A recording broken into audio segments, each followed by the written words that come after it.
Por falar em injustiça, nós aqui estamos hoje celebrando o fato de que o processo movido pelo professor da Unicamp, José Carlos Cury Quartim de Moraes, contra o Diário do Comércio,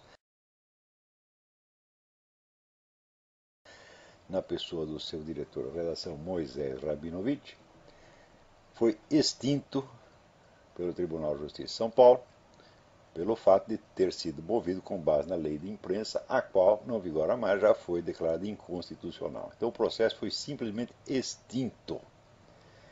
Mas entrando na matéria do processo, a coisa se torna ainda mais interessante, porque a coisa começou com um artigo que eu escrevi em 2007 para o Diário do Comércio e para o Mídia Sem Máscara, no qual eu dizia que o professor Quartim de Moraes devia o seu prestígio universitário, menos as suas realizações intelectuais, que são absolutamente nulas e desprezíveis, inclusive um escrito ridículo sobre Epicuro,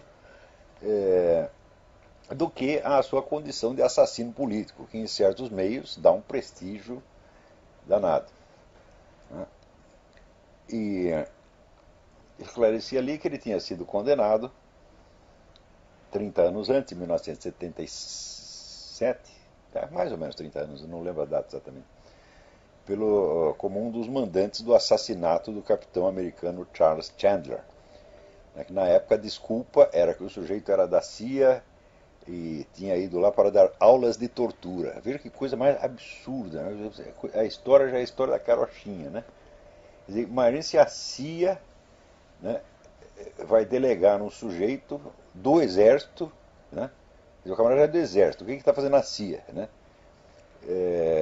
Para dar aulas de tortura para delegados brasileiros, né?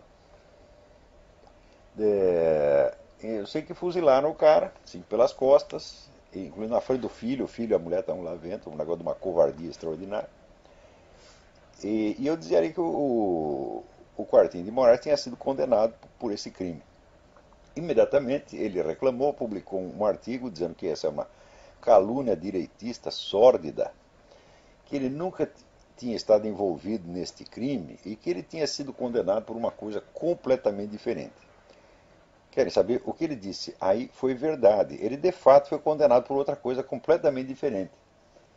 Só que, qual era a fonte da informação que eu havia transmitido?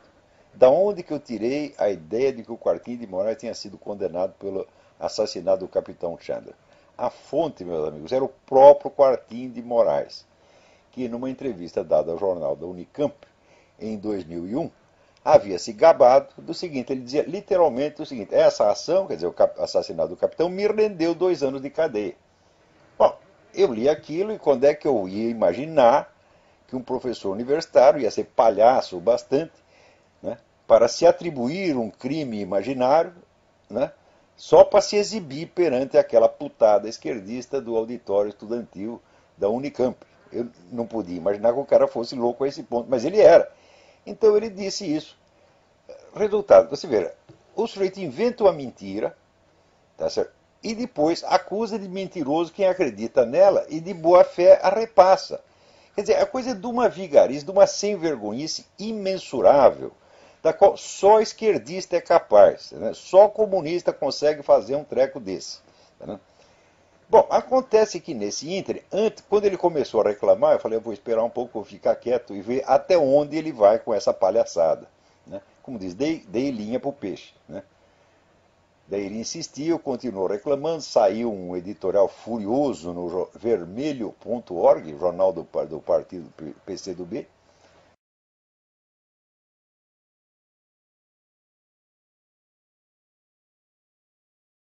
do qual ele é um dos mentores, né? E daí começou um abaixo-assinado de professores universitários defendendo o infeliz Quartim de Moraes, né, contra a calúnia direitista. E o negócio foi crescendo, crescendo, e chegou a mais de 5.000 assinaturas. Foi o maior manifesto, o maior documento escrito que a esquerda universitária brasileira já produziu contra ou a favor de qualquer coisa. Né? Você vê que o Quartim é um sujeito importante nesses meios. Né? Daí quando a coisa estava bem inflada, eu falei, bom, agora chegou a hora de estourar o balão. Daí eu peguei, divulguei, falou, olha meus filhos, eu só repeti o que o próprio Quartim de Moraes falou. Daí, imediatamente, fez um silêncio. O silêncio dura até hoje. Está todo mundo quietinho em casa. Ninguém mais falou porra nenhuma. Só que nessa altura o Quartim, vamos dizer, fortalecido, encorajado pelo número de assinaturas, já tinha começado o processo contra o Diário do Comércio. Né? Imaginando que talvez, se ele ganhasse um processo criminal, ele podia talvez fazer um processo civil e tomar um dinheiro da associação comercial. Daí eu pensei, por que ele não fez o processo contra mim, fez contra o Diário do Comércio? É claro, eu não tenho dinheiro, o Diário do Comércio tem, né? A associação comercial, algum dinheiro ainda tem, felizmente. Né? Então ele já estava, provavelmente já estava com o cifrão nos olhos, né? Oba, vamos, né, encher os bolsos com o dinheiro da burguesia paulistana. Né? Só que falhou miseravelmente o negócio, não precisou nem entrar no mérito da questão, porque, né, faltou base legal, a lei na qual o sujeito, com base na qual ele havia processado, não existe mais. Então o processo simplesmente foi para as picas. Né? E a esta altura está lá o seu Quartinho de Moraes chorando. Né? Mas eu acho que essa história merecia ser contada porque para dar uma ideia, né, da cabeça desses fulanos. Né? Agora você imagine, se eu saio por aí, eu digo, olha aqui, né, fui eu que matei o John Kennedy. Né? Alguém acredita em mim e repassa aquilo. E daí o processo, o cara dizendo que ele está me caluniando. É possível um treco desse? Nenhum ser humano normal faz isso, mas comunista faz, gente. Comunista não é normal, definitivamente. O Quartinho de Moraes não é normal. Você está entendendo? Agora, o que me espanta é o seguinte, como é que ele conseguiu a adesão de 5.000 professores universitários? Como é que nenhum deles desconfiou que podia haver algo de errado na história? É simples, você lê aqueles meus artigos que eu chamei de lição tardia, que fala sobre a imaginação esquerdista, né? Citando ali aquele trabalho maravilhoso, Lionel Trilling, The Liberal Imagination, onde ele diz que das características da imaginação liberal nos Estados Unidos quer dizer esquerdista, é a incapacidade de conceber o adversário como um ser humano normal, racional, pensante, né? E muito menos de ver nele algum valor moral, alguma boa intenção. Então, nem passou pela cabeça desses 5.000 idiotas a possibilidade remota de que eu tivesse de boa fé na história, de que eu tivesse reproduzido uma informação de boa fé, tá certo? E de fonte direta do próprio Quartinho de Moraes. Nem lhes passou pela cabeça essa hipótese. Quer dizer, imediatamente, assim, a direita está aqui querendo atacar o Quartinho de Moraes, vamos assinar e tal, e vem aquele espírito corporativo suíno, né? Então, são 5.000 pessoas. Se isso não é uma amostragem suficiente da mentalidade dos professores universitários brasileiros, eu não sei o que vem a ser uma estatística. Olha, 5.000 é alguma coisa, não é isso? Então, isso mostra o tipo de pessoa que está ensinando hoje, que é responsável hoje por ensinar a nova geração. São os mentores das novas gerações. Agora, quando você vê isso, você entende o que está acontecendo na USP.